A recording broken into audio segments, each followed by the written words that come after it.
বাংলাদেশের সবচাইতে বড় মুরব্বী, বড় আলেম, উপমহাদেশের ভিতর সবচাইতে বড় মুরব্বী, পুরো বাংলাদেশের সবার মুরব্বী, সমস্ত আলেমদের ওস্তাদ, সাইকুল হাদিস আল্লামা আহমদ শফি হুজুর রাহিমাহুল্লাহ, উনি দুনিয়া থেকে বিদায় নিয়ে চলে গেছেন। আল্লাহওয়ালাদের মৃত্যুটাও দেখলে বোঝা যায় যে আল্লাহওয়ালা নাকি। এই শফি হুজুর রাহিমাহুল্লাহ উনি ইন্তেকাল করার পরে লক্ষ লক্ষ মানুষ তার জানা যায়, এবং উপমহাদেশের ভিতরে পাকিস্তান, ভারত আর অন্যান্য রাষ্ট্রের হযরত উলামায়ে কেরাম তার জন্য রুহের মাগফিরাত কামনা করছে। পাকিস্তানের সবচাইতে বড় আলেম এবং একজন বিচারপতি সাবেক আল্লামা তকি ওসমানী রাহিমাহুল্লাহ উনি তার জন্য দোয়া করছেন। আল্লাহওয়ালা যদি কোনো ব্যক্তি হয়, সে যখন ইন্তেকাল করে তার ভালোবাসা মানুষের হৃদয়ে আল্লাহ পাক নিজেই প্রবেশ করাইয়া দেয়। আল্লামা শফি হুজুরের কাছে পড়াশোনাও করে নাই, এমনকি তারে সরাসরি দেখে নাই, তার সাথে সরাসরি কথাও বলে নাই। এমন লোকেরাও হুজুর ইন্তেকালের পরে দুই চোখের পানি ফেলে কাঁদছে। প্রধানমন্ত্রী থেকে শুরু করে সর্বস্তরের মানুষ তার জন্য আল্লাহর কাছে দোয়া করছে। ইমানদার আল্লাহর ওলিদের এটাই হলো কারামত, ঠিক কিনা কথা বলেন? আর এই লকডাউনের ভিতরে, লকডাউন নাও যদি থাকে, অন্তত ভাইরাস তো চলতেছে, এর ভিতরে মানুষ বেশি একটা রাস্তায় নামে না, যারা সচেতন বা তাদের কোনো তেমন কাজকর্ম নাই, কিন্তু ওই জানা যায় লক্ষ লক্ষ মানুষ হয়েছে, আল্লাহর রহমত, এখানেও মানুষ ভয় করে নাই।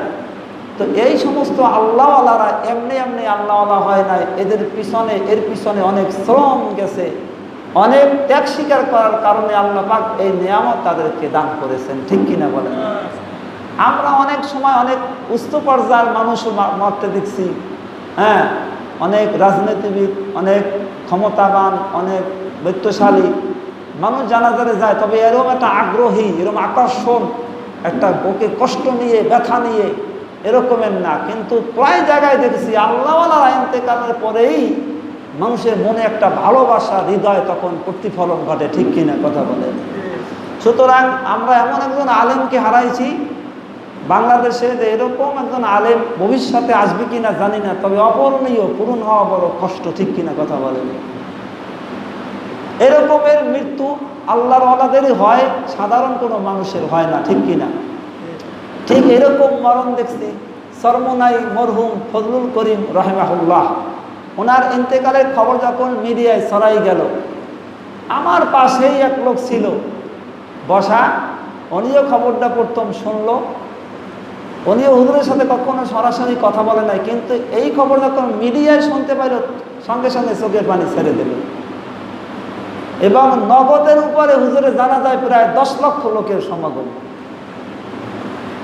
এবং বাংলাদেশের এমন কোন স্তরের মানুষ নাই যে চরমোনাই হুজুর ইন্তেকালের পরে তার জন্য দোয়া করছে, এমন কোনো মসজিদ নাই যে ইমাম দোয়া করেন, এমন কোনো মাদ্রাসায় যে শিক্ষক দোয়া করে নাই, সর্বস্তরের মানুষ তখন তাদের জন্য দোয়া করেছে।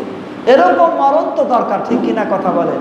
এই জন্যই তো কবি বলছেন যে এমনই জীবন তুমি করিও গঠন, মরিলে হাসিবে তুমি কাঁদিবে ভুবন। তাই তো হইল, ঠিক কিনা কথা বলেন? তাই তো দেখলাম আল্লামা শফি হুজুর ইন্তেকালে পরে ভুবন সমস্ত মানুষ কান্না কষ্ট নিয়ে তারা দোয়া করছে। চরমোনাই হুজুর ইন্তেকালের পরে এরকম মানুষ কাঁদছে, আর তারা ঠিকই হাসতে হাসতে আল্লাহর জান্নাতে চলে গেছে, আশা করি, ঠিক কিনা? এরকমের কয়েকদিন আগে জুবাইর আহমদ আনসারী হুজুর মারা গেল, হ্যাঁ, বড় আলেম এবং আল্লাহওয়ালা। উনি মারা যাওয়ার পরে তো পুরো বাংলাদেশ লকডাউন, কোনো জায়গায় লোক, মসজিদেও 3 জনের বেশি নামাজ পড়া নিষেধ, সেইখানেও প্রায় 1 লক্ষ লোক হয়েছে তখন। এবং সেইখানে এত লোক কেন হইল, ওসিকে জিজ্ঞাসাবাদ করা হয়েছে, অস্থায়ী শাস্তিও দেওয়া হয়েছে, এবং ওই লকডাউনের সময় এত মানুষ ওইখানে হয়েছে, যার কারণে সরকার 10টা গ্রাম লকডাউন করে দিয়েছে ডাইরেক্ট 14 দিনের জন্য, 10 গ্রাম।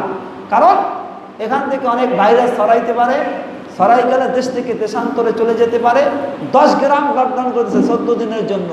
কিন্তু আল্লাহর ওলিদের কারামত এবং আল্লাহর ওলিদের আল্লাহর উপর রহমত, এই 10টা গ্রাম যে লকডাউন করে দিল, 10 গ্রামের 14 দিনের ভিতর সবাইকে ভাইরাস আছে কিনা পরীক্ষা করছে, একজনের ভিতরে ভাইরাস নামা করতে পারে নাই, ভাইরাস নাই। তাহলে এটাও তো আল্লাহর ওলিদের একটা বরকত, ঠিক না? এজন্য বলি যে আল্লাহওয়ালা হতে পারলে আল্লাহই তার হয়ে যায়, সারা দুনিয়ার মানুষ তার হয়ে যায়, এমনকি আসমান জমিনের পশু প্রাণীরাও তার জন্য হয়ে যায়। এটা আল্লাহ নিজেই বলেছেন, বলে সুবহানাল্লাহ।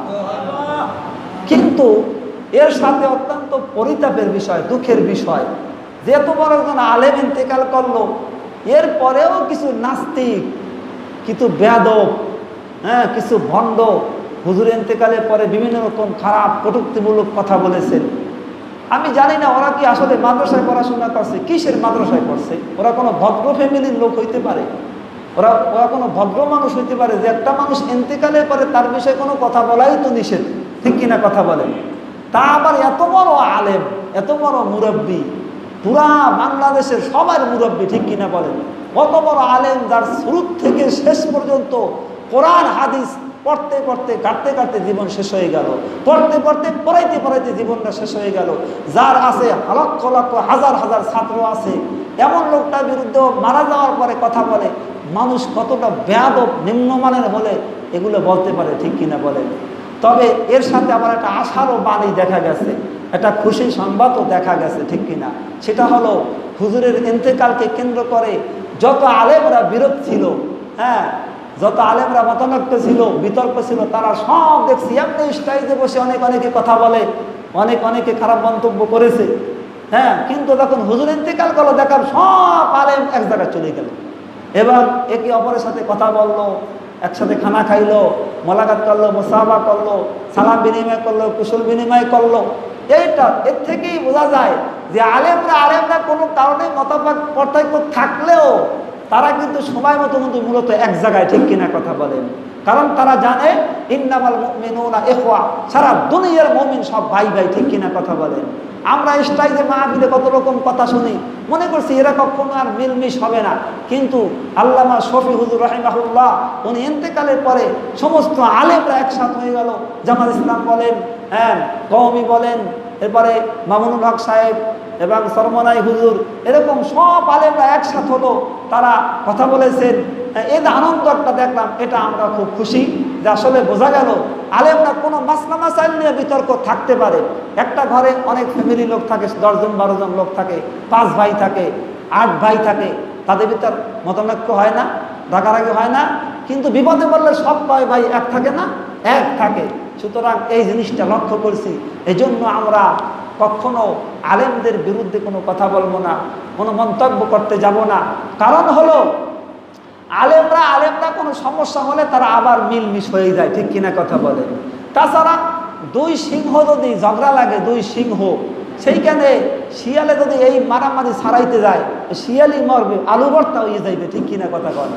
সুতরাং আর এক আলেমকে কি বলে এইটা নিয়ে একজন আলেমকে সমর্থন করে আরেকজনের বিরুদ্ধে বলতে যাইয়া অনেক কিছু লেখালেখি, অনেক কিছু বলা বলি, এটা বোকার কাজ। কারণ এক আলেম যদি খারাপ কথা বলে আর এক আলেমকে তারা বুঝবে, ঠিক কিনা।